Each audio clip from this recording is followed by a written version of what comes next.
Hello, andဒီနေ့ဖတ်ပြမှာ I am a horse. ကျွန်တော်က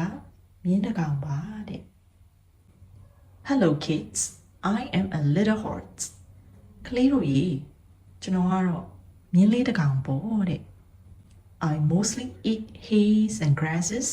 but I also love eating fruits and vegetables. They are so yummy. ကျွန်တော်ကများသောအားဖြင့်မြက်ချောက်တွေကိုစားပါတယ်ဗျာပြီးတော့အသီးနှံတွေရဲ့တတိတရွက်တွေကိုစားရတာလဲကြိုက်တယ်ဗျသူတို့ကအရန်ရတာရှိရဲ့လေ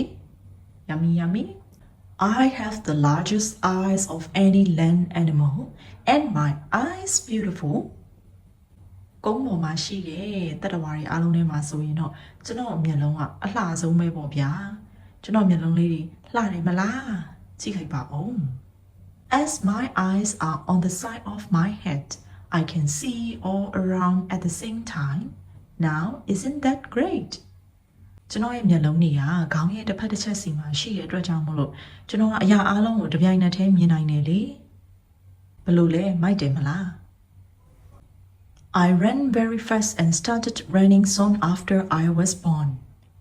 I participate in races too. ကျွန်တော်ကပြေးတာအရင်မြန်နေဗျ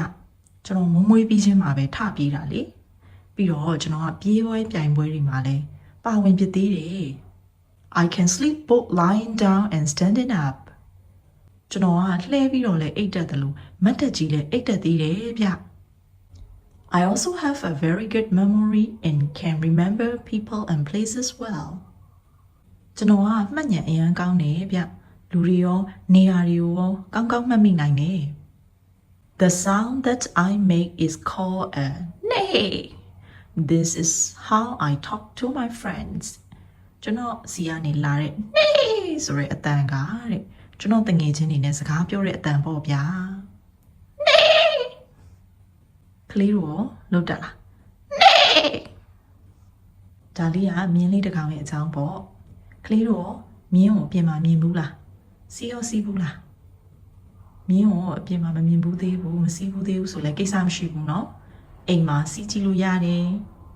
ဖေဖေမေမေတို့ရဲ့ပေါင်ပေါ်မှာထိုင်ဖေဖေမေမေတို့ကတစ်ကလုတ်ဟာယာဆိုပြီးတော့မြင်းစီတိုင်းစော့ပေးမှာပေါ့